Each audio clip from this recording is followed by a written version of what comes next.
Bom dia, meu nome é Khaled, eu sou advogado criminal, professor de direito penal e estou aqui fazendo alguns vídeos para esclarecer dúvidas que surgem no dia a dia da advocacia criminal, principalmente para pessoas que têm entes queridos presos, pai, mãe, filhos, esposas, maridos e por aí vai. Esses vídeos servem também para operadores de direito e para estudantes de direito também, mas a linguagem é bem mais simples, para que as pessoas comuns possam entender, ok? Ontem eu falei algumas considerações sobre a prisão em flagrante, como é aplicada no Brasil, como era antigamente, como é hoje. E esqueci só de falar o artigo. Ontem eu falei o santo, mas não falei o milagre, mas não falei o santo, né? O artigo 302, que diz das situações de flagrante delito, ou seja, no inciso 1, agora eu estou com a colinha, lógico, quem está cometendo a infração, quem acaba de cometê-la, quem é perseguido logo após em situação pelo ofendido ou por qualquer pessoa, em situação que faça presumir ser ele o autor do delito. E por último, aquela pessoa que é encontrada logo depois com instrumentos, armas, objetos, papéis que façam presumir ser ele o autor do delito. Então essas são as situações de flagrante. Ontem eu falei passando assim sobre o relaxamento de flagrante e não expliquei o que significa isso. É que até 2011, como eu disse ontem, a prisão em flagrante ela perdurava desde o dia que o camarada era preso até o dia do final da instrução criminal, até a sentença. Então, tinha os prazos, como eu falei, 81 dias para a instrução criminal, tinha 24 horas para a comunicação do flagrante, 5 dias para a denúncia.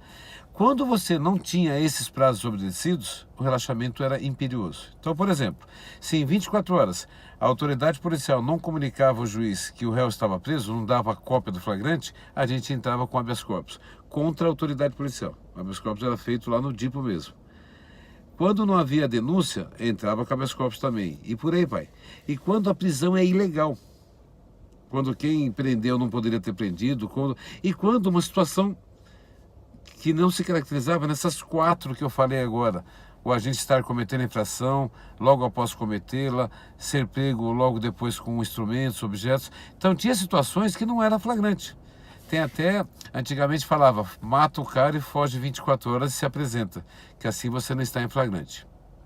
Não precisava nem ser 24 horas.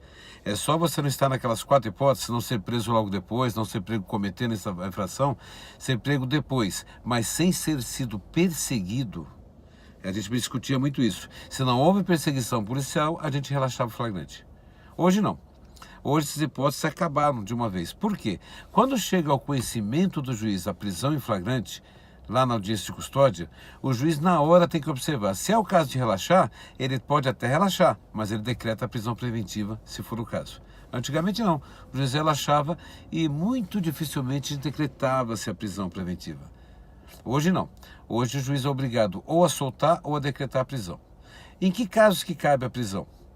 Em qual artigo que ela está no Código?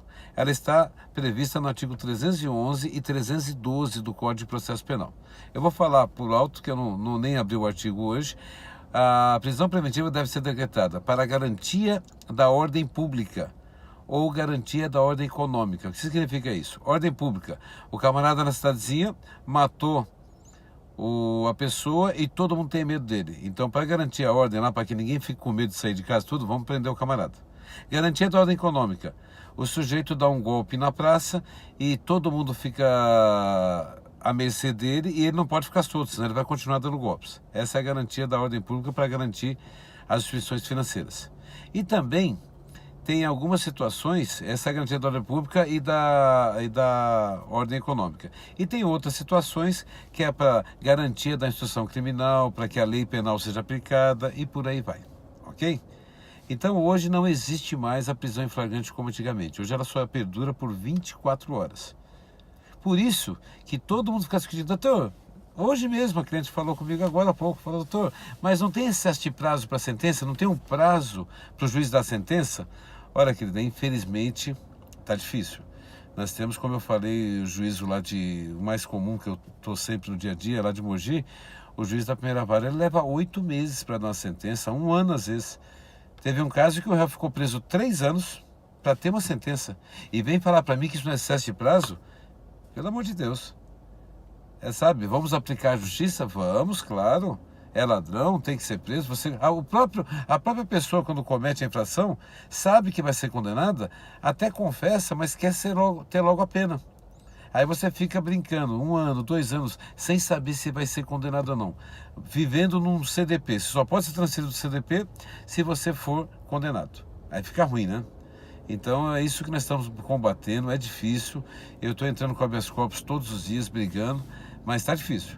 Esse caso que eu peguei agora para ver a progressão de regime, o camarada ficou 3 anos primário, ficou 3 anos preso para definir a situação dele, numa organização criminosa. Ele só atendeu o telefone e passou para o rapaz. Ele nem fazia parte da organização. Só que ficou no meio de 20 e poucas pessoas, não sei quantas pessoas, ficou esperando a sentença 3 anos. Foi condenado a 9. Olha que loucura, em primário, hein? A pena máxima era 4 anos e meio. O juiz deu 9. Ele adora condenar assim, o juiz da primeira vara de Mogi. E mesmo tendo 9 anos, ele já tinha direito ao semiaberto, tinha direito ao livramento condicional, mas aí agora está aquela briga.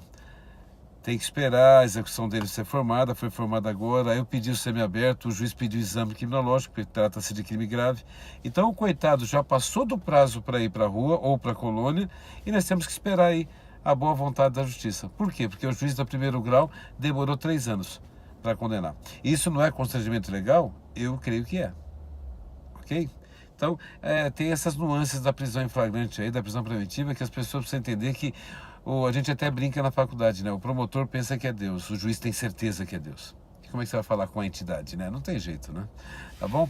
Um bom dia para vocês, uma ótima segunda-feira chuvosa para todo mundo. Eu estou aqui na porta do CDP de Guarulhos, daqui a pouco para o CDP de Pinheiros, e tem audiência no Fórum da Barra Funda hoje. Hoje a agenda está cheia. E à noite igreja falar com Deus, claro. Deus abençoe a todos e até amanhã.